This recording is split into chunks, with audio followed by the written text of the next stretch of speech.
Colossiens 1, 24 à 29.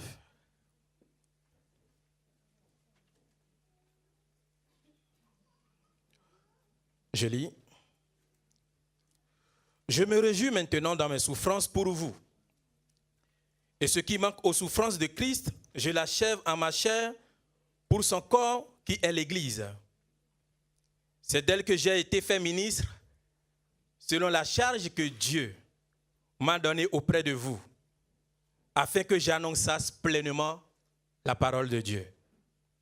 Le mystère caché de tout temps et dans tous les âges m'est révélé maintenant à ses saints, à qui Dieu a voulu faire connaître quelle est la glorieuse richesse de ce mystère parmi les païens, savoir Christ en vous, l'espérance de la gloire. C'est lui que nous annonçons, exhortant tout homme et instruisant tout homme en toute sagesse, afin de présenter à Dieu tout homme devenu parfait en Christ. C'est à quoi je travaille, en combattant avec sa force qui agit puissamment en moi. Amen. Ces paroles viennent de l'apôtre Paul, qui, étant en prison, a entendu parler des hérésies, des faux enseignements qui menaçaient la foi des chrétiens de Colosse. Ces chrétiens, au départ, ne sont pas des juifs. Ils sont des païens, ils sont venus convertis à la foi chrétienne. Des enseignements sont venus à eux pour leur dire, malgré leur foi en Christ, ils doivent rendre des cultes aux anges. Mais Paul, étant appelé à défendre le bon enseignement de la parole de Dieu, depuis la prison, leur a adressé cette épître. Et la portion que nous avons lue, il leur parle de sa lutte, de son combat en faveur des églises pour pouvoir garder la bonne doctrine, le bon enseignement. Et de cette portion, j'ai tiré 3 types de modèles que cet homme est pour nous et que je vais partager avec vous. 3 types de modèles que l'apôtre Paul est pour l'Église. Parlant de l'Église, je parle de nous, je parle de moi, je parle de toi. Et tout d'abord, lui-même, il a suivi le modèle de Jésus. Il a suivi l'exemple de Jésus. Et il pouvait dire aux Corinthiens, soyez mes imitateurs, comme moi-même je le suis de Christ. Amen. Comme moi-même je le suis de Christ. Parce qu'il voit en Christ le modèle parfait.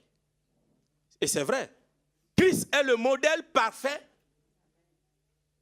Et Paul aussi, voyant sa vie, sa marche, sa vie de foi avec Dieu, a eu la certitude qu'il peut aussi être un modèle et un exemple pour la vie des croyants. Et ici, le premier type de modèle, dans le verset 24, il dit, je me réjouis maintenant dans mes souffrances pour vous. Un prisonnier qui se réjouit dans ses souffrances pour des hommes libres. Celui qui est privé de sa liberté, réduit à une cellule de prison, qui a la joie pour ceux qui sont libres dans leur mouvement. Cette joie, Paul la tire de son engagement pour la cause de l'évangile. Et en cela, je vois en lui un type de modèle d'engagement, le premier type. Modèle d'engagement, modèle de détermination, d'attachement à son appel et à son ministère. Il pouvait renoncer au ministère à cause des souffrances. Il pouvait même renoncer aussi, même à la foi, à cause des persécutions qu'il recevait. Parce que la plupart des persécutions que Paul a eues sont venues des Juifs, des gens qui connaissent aussi la parole de Dieu, mais qui luttaient contre lui parce qu'ils n'acceptaient pas que Paul prêche le salut par la foi seule en Jésus-Christ. Les Juifs trouvaient anormal qu'on dise que les païens qui n'ont jamais été membres du peuple de Dieu deviennent membres du peuple de Dieu par la simple foi en la personne de Jésus-Christ.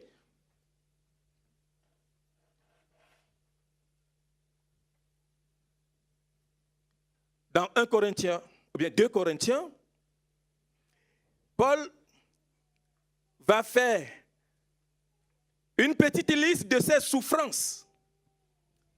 Pendant qu'il défendait son apostolat, son ministère auprès des Corinthiens, il dit, ceux qui viennent vous troubler, ceux qui disent que je ne suis pas un bon apôtre, écoutez, à partir de verset 11, sont-ils hébreux? Moi aussi. Sont-ils israélites? Moi aussi. Sont-ils de la postérité d'Abraham? Moi aussi. Sont-ils ministres de Christ? Je parle en homme qui extravague. Je le suis bien plus encore. Par les travaux, bien plus. Par les coups, bien plus. Par les emprisonnements, bien plus. Souvent, qu'en danger de mort, 5 fois j'ai reçu des Juifs 40 coups moins 1. 3 fois j'ai été battu de verge. 1 fois j'ai été lapidé. 3 fois j'ai fait naufrage.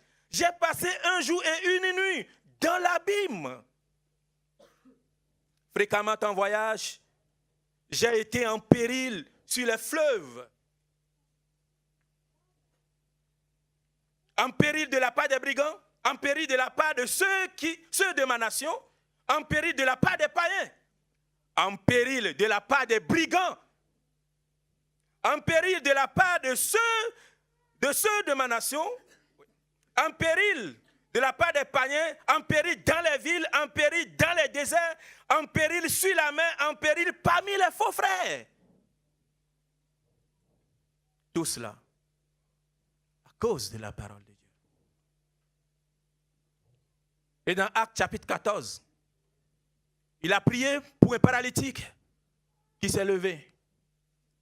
Toute la ville est venue pour faire des sacrifices parce que la foule disait, oh, les dieux nous ont visités.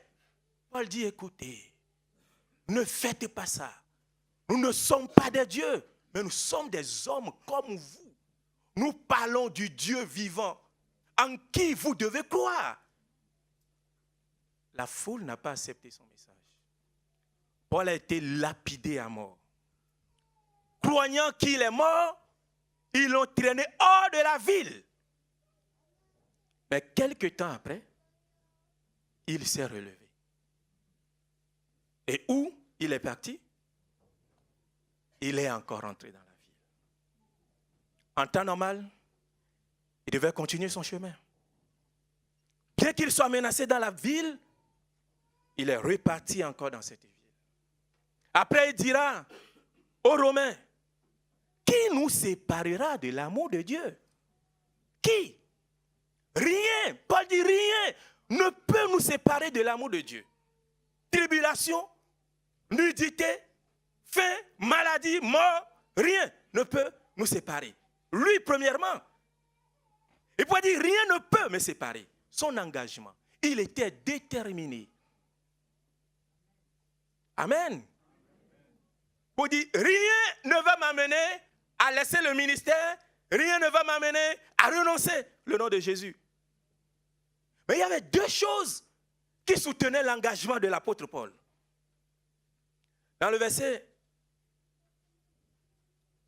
25, il dit, c'est d'elle, il parle de l'église, c'est d'elle j'ai été fait ministre, selon la charge que Dieu m'a donnée auprès de vous, afin que j'annonçasse pleinement la parole de Dieu.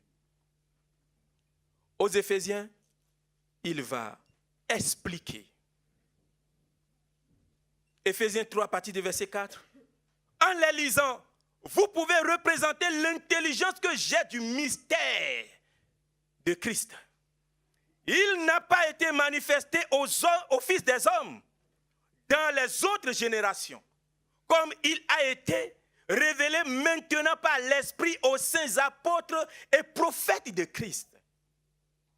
Ce mystère, c'est que les païens soient cohéritiers et forment un même corps et participent à la même promesse en Jésus-Christ par l'évangile, dont j'ai été fait ministre selon le don de la grâce de Dieu qui m'a été accordé par l'efficacité de sa puissance. Première chose qui soutenait son engagement, Paul était convaincu que le Seigneur l'a appelé à prêcher l'évangile.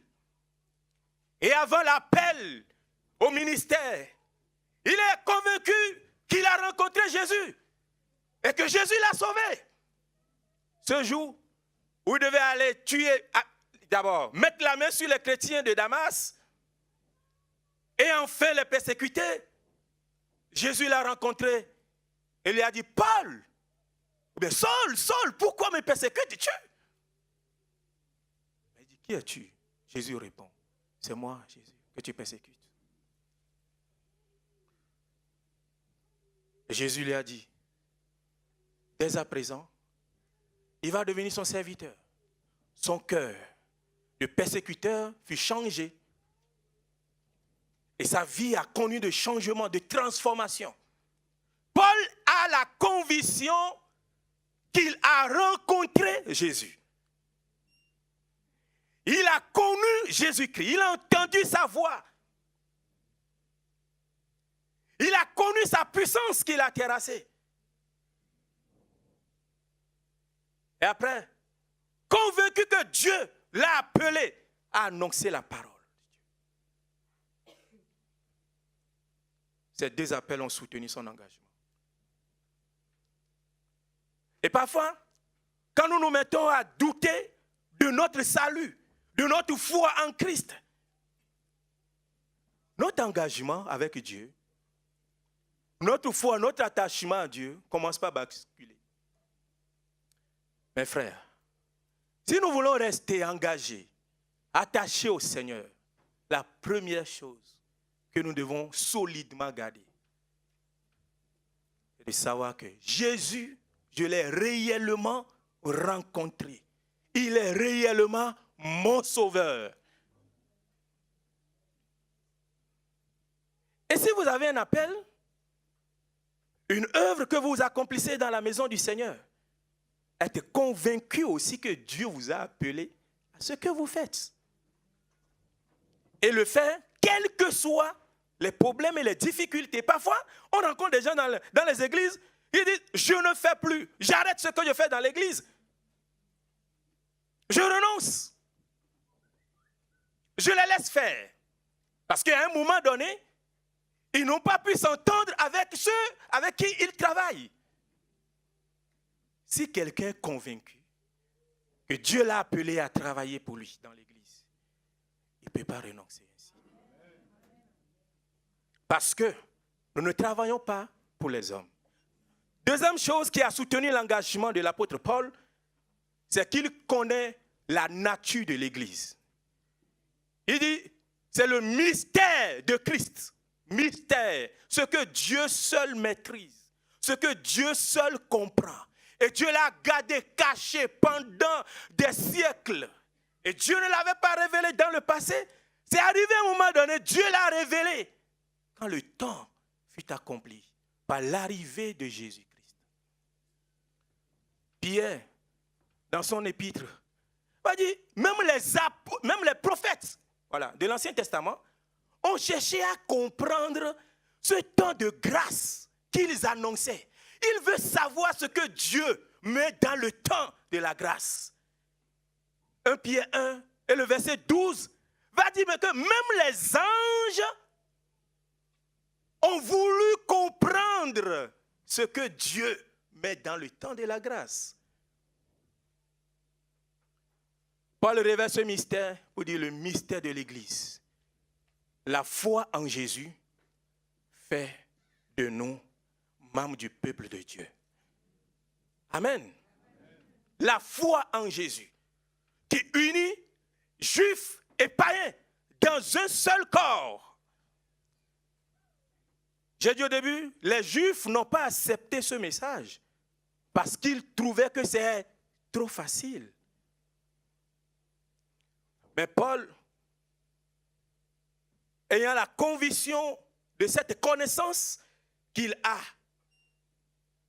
de la nature de l'Église, il est resté engagé dans sa vocation. L'Église ne vient pas des hommes. Paul a su cela. Et c'est vrai. Depuis des siècles, l'Église est menacée. L'Église a connu beaucoup de tribulations, de persécutions. Mais elle existe encore. Et elle va continuer à exister. Parce qu'elle n'est pas l'œuvre des hommes. C'est un mystère. Personne ne peut maîtriser un mystère. Personne ne peut. Quel que soit le combat contre la foi chrétienne. Non, elle ne va jamais s'éteindre. Et cela doit être notre engagement. Quels que soient les combats contre ta foi, elle ne doit pas s'éteindre. Mais gardez, quelle que soit la persécution, quelles que soient les difficultés, quel que soit ce que tu vis, les humiliations au sein de tes amis, sur ton lieu de travail, que ta foi reste engagée. Amen. Amen. Le vendredi, il y a eu l'installation des membres du gouvernement de Tchad. Voilà. Je ne sais pas si vous avez suivi. Un peu. Chaque ministre passait, le ministre donne son nom, quelqu'un va venir dire, je suis Aboudoulaye, je suis Ousmane, et la plupart des ministres ont de tels noms. Vous comprenez? Voilà. Plus de tiers du membre de gouvernement porte de tels noms. Et il y a une dame qui est venue qui ne porte pas un nom comme cela. Et quand un ministre vient dire, je le jure, au nom, et il appelle son Dieu. Quand la dame est venue, elle dit, je le jure, au nom du Dieu Tout-Puissant. Le modérateur dit, madame, ce n'est pas la formule qui a été retenue. Vous reprenez. Elle dit, je le jure, au nom du Dieu Tout-Puissant. Le modérateur reprend.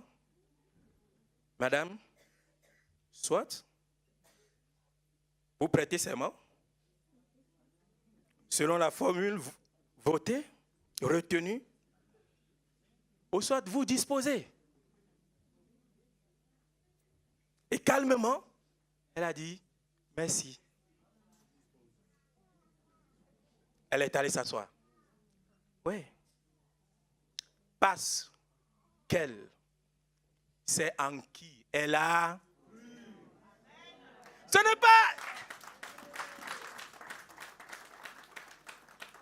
n'est pas la nomination qui va l'amener à compromettre son engagement et sa foi.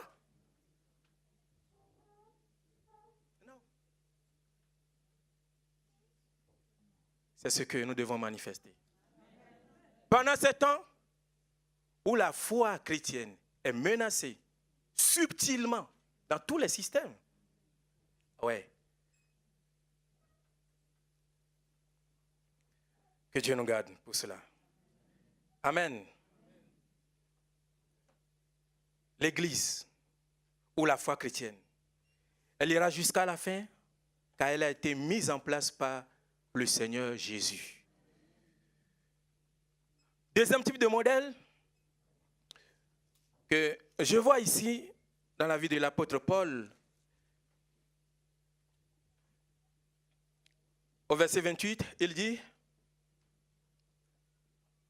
c'est lui que nous annonçons, exhortant tout homme et instruisant tout homme en toute sagesse, afin de présenter à Dieu tout homme devenu parfait en Christ. C'est lui que nous annonçons. Lui, il s'agit de Christ. Paul est un modèle de fidélité au message de l'Évangile. Le message de l'Évangile présente le Christ crucifié, mort, ressuscité, pour sauver les hommes. Ailleurs, il dira, nous n'annonçons pas la sagesse humaine, mais nous annonçons la sagesse de Dieu, qui est une folie pour le monde. L'apôtre Paul a gardé sa fidélité au contenu du message qui sauve. C'est l'évangile qui sauve. C'est l'évangile qui transforme. Autre message que l'évangile ne peut pas sauver, ne peut pas changer le cœur humain, ne peut pas libérer, rendre libre quelqu'un. C'est la vérité qui libère. Et Jésus l'a dit. Jésus l'a dit. La vérité, c'est elle qui libère. En son temps, Paul a connu plusieurs prédicateurs qui n'ont pas prêché l'évangile comme cela se doit. Et il a beaucoup averti les églises. Il dit même, si nous partons et que même les anges venaient du ciel, vous annoncez autre chose, qu'il soit anathème. Il a exhorté Timothée à garder le bon dépôt de la parole de Dieu par un message pour plaire à son public. Et après, il a averti, écoute Timothée,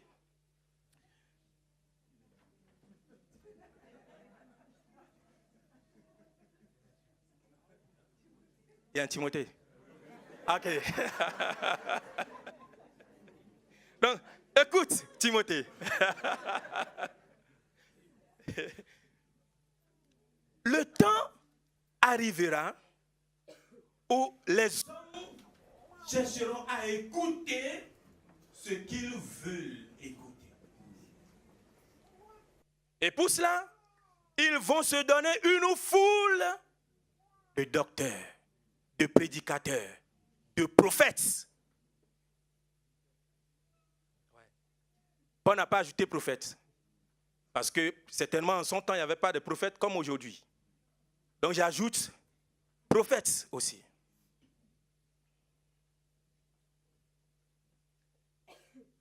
Plusieurs en son temps ne sont pas restés fidèles au message. Ils prêchent pour attirer la foule. Parce qu'ils pensent que le message pur de l'évangile ne peut pas rassembler les gens. Mais c'est lui qui sauve. Il n'y a pas autre parole, autre message qui ait la capacité de toucher le cœur humain, le délivrer de la puissance du péché, si ce n'est l'évangile. Hébreux 4, 12 dit que la parole est efficace. Elle est comme une épée à double tranchant. Pour faire quoi? Pour séparer. Pour libérer le cœur de l'homme. Séparer l'âme de ce qui la tient esclave. La fidélité au contenu du message de l'évangile ne concerne pas seulement les prédicateurs. Elle concerne aussi la communauté, l'église, l'assemblée. L'église doit aimer écouter la parole de Dieu qui la libère, qui la sauve, qui la préserve et qui la conserve pour le Seigneur. Dans l'église, nous ne devons pas aimer entendre ce que nous voulons entendre. Et souvent, nous voulons entendre des messages qui vont nous amadouer, un petit massage au cœur.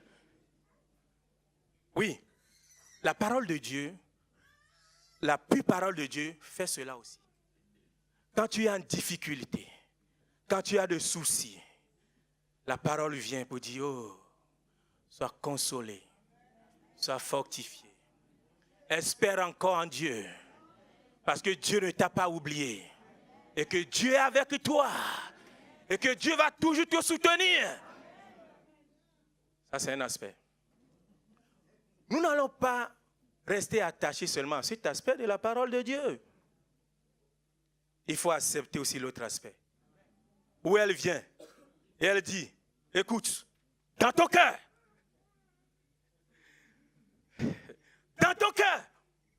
il y a un péché mignon qui est là. Tu dois t'en débarrasser. Si tu veux que Dieu œuvre pour toi, c'est pas toi. N'aie pas d'amitié avec le monde. Car l'amitié du monde, Dieu n'aime pas cela. Nous devons accepter la parole dans toute sa totalité. Quand nous acceptons la parole dans toute sa totalité, elle exerce le pouvoir sur nous de nous transformer et de nous changer. Paul est resté fidèle au contenu du message de l'évangile parce qu'il a compris la vision du Seigneur. Jésus dit, allez et faites de toutes les nations et enseignez-leur tout ce que je vous ai prescrit. Gagnez les âmes et les instruire. Ici, il dit, c'est lui que nous annonçons, exhortant tout homme et instruisant. Voilà. Exhorter et instruire. Exhorter, c'est avertir. C'est dire, écoute, donne ta vie à Jésus. C'est lui qui peut te sauver. Crois en Jésus. Il est le sauveur. Il est mort pour tes péchés. Celui qui croit en lui a la vie éternelle. Mais celui qui ne croit pas en lui est déjà condamné. Un avertissement. Exhortation à venir à la fois. Et après, instruire, enseigner, édifier, encourager, à rester dans la foi, à rester attaché à Dieu. Il a compris. Et deuxième chose qu'il a comprise, encore, il dit, afin de présenter à Dieu. Dieu est où? Dieu est dans l'éternité. Paul a la conscience de l'éternité. C'est pourquoi il est resté fidèle à l'évangile. La conscience de l'éternité. Tout ce que nous faisons est lié à l'éternité. Tout ce que nous faisons avec des motivations pures, selon Dieu, aura sa récompense au ciel dans l'éternité. Mais tout ce qui n'est pas fait avec de bonnes motivations va périr ici sur la terre. Conscience de l'éternité. Pensons à l'éternité dans notre vie, dans tout ce que nous faisons. Quelle est la place de l'éternité? Après ta mort, comment cela va se passer?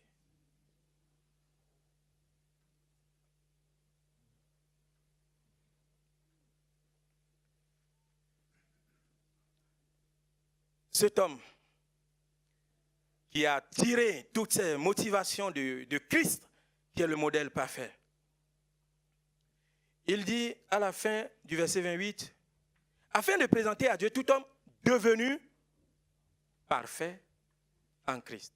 Parfait, cela ne veut pas dire que nous allons parvenir à la perfection. Il veut parler de la maturité spirituelle. Et il dit devenu, un processus. Aller étape par étape dans la marche chrétienne. La maturité spirituelle ne se réalise pas en un clic. Je suis devenu mature dans la foi. Non. Étape par étape. Étape par étape. Dans la sanctification. Étape par étape. Étape de libération. À une étape, Dieu te saisit et touche quelque chose dans ta vie. Te convainc, te pousse jusqu'à ce que tu cèdes. Et tu dis, Seigneur, je renonce. Et la marche continue. Arrivé à une autre étape, il te saisit encore. Il dit, ça aussi, tu dois laisser. Dis, oh Seigneur, je cède. Il t'aide, il enlève. La marche continue. Après, il te saisit encore. Quand tu résistes, il s'occupe bien de toi jusqu'à te convaincre. Et c'est ça, la vie chrétienne. Il arrivera des moments où vous allez connaître des chutes. Mais il faut se relever et continuer la marche. C'est pourquoi l'apôtre Paul a pris la peine d'enseigner les églises. Pratiquement la même chose. Aux Galates, il écrit, le salut, ce n'est pas la foi en Christ. Les Galates se laissent se détourner du vrai message. Il revient, il enseigne encore la même chose. Il enseigne encore la même chose. Jamais il ne les a envoyés au diable. Soyons aussi tolérants, frères et sœurs, pour accompagner ceux qui ne sont pas encore matures dans la foi. Et aussi, tolérants aussi vis-à-vis de nous-mêmes. J'explique. Je ne dis pas tolérer le péché dans notre vie. Parfois, nous luttons et nous voulons plaire à Dieu. Mais nous n'avons pas le résultat que nous voulons. Et cela nous décourage. Ce n'est pas par ta propre force. Aie la bonne volonté. Si ça ne passe pas, continue, persévère. Et l'Esprit de Dieu va t'accompagner. Amen. Dernier type de modèle, qui est l'apôtre Paul. Modèle de consécration.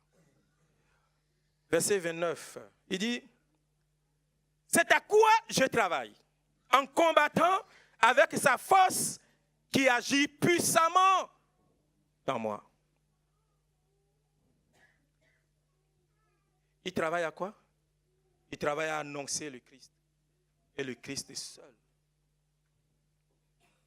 Avec la force de Dieu, qui est le Saint-Esprit, qui agit puissamment d'abord en lui. La consécration passe par le don de soi à Dieu. L'abandon de soi à Dieu. Tu as cru au Seigneur. Tu marches avec le Seigneur. Mais il faut qu'à un moment donné, tu puisses dire, Seigneur, je me laisse totalement à toi. La consécration doit venir de notre cœur. Arriver à cette étape où nous pouvons dire, non pas ce que je veux, mais ce que tu veux. Et nous le voyons de Jésus, qui a supplié Dieu dans le jardin de Gethsémani. Éloigne de moi, si c'est possible, cette coupe. Mais finalement, il dit, non pas ce que je veux, Père, mais ce que tu as décidé. Être prêt à accepter la volonté de Dieu pour sa vie. être prêt à se laisser à Dieu totalement. Et cela passe par l'acceptation de l'œuvre du Saint-Esprit dans notre vie. Et il dit, cette force agit puissamment en lui. Oui. Avant d'agir avec lui. L'œuvre de l'Esprit en nous, avant l'œuvre de l'Esprit sur nous. Amen. L'œuvre de l'Esprit en nous, avant l'œuvre de l'Esprit sur nous. Parce que l'œuvre la plus importante, c'est celle que le Saint-Esprit réalise dans notre cœur. Paul avait besoin que l'Esprit travaille, la force de Dieu travaille en lui. Parce qu'à cause de toutes ces souffrances, persécutions, l'amertume allait gagner son cœur. L'Esprit était là, purifiait son cœur, fortifiait son cœur. Et l'aidait aussi à garder l'espérance sur Dieu. Après cet esprit, à travailler avec lui. Oui, nous devons chercher que le Saint-Esprit nous utilise, que l'Esprit de Dieu se repose sur nous et nous utilise. Comme cela se doit. Cet homme, Paul, malgré toutes ces persécutions, toutes ces difficultés, est resté engagé, fidèle au message que Dieu lui a confié. Et ensuite, resté consacré et abandonné entre les mains du Seigneur. Et je dis, il tire tout cela du modèle parfait, qui est Jésus-Christ aussi, qui est resté engagé pour sa mission, qui est resté engagé pour le message qu'il a amené à l'humanité et qui est resté aussi pleinement dans la volonté de son Père. Et aujourd'hui, nous sommes aussi appelés à cela. Rester engagés, quel que soit ce que nous vivons, et rester fidèles et attachés à la parole de Dieu. Et ensuite, laisser notre vie être conduite par l'Esprit de Dieu. Que le Seigneur nous bénisse.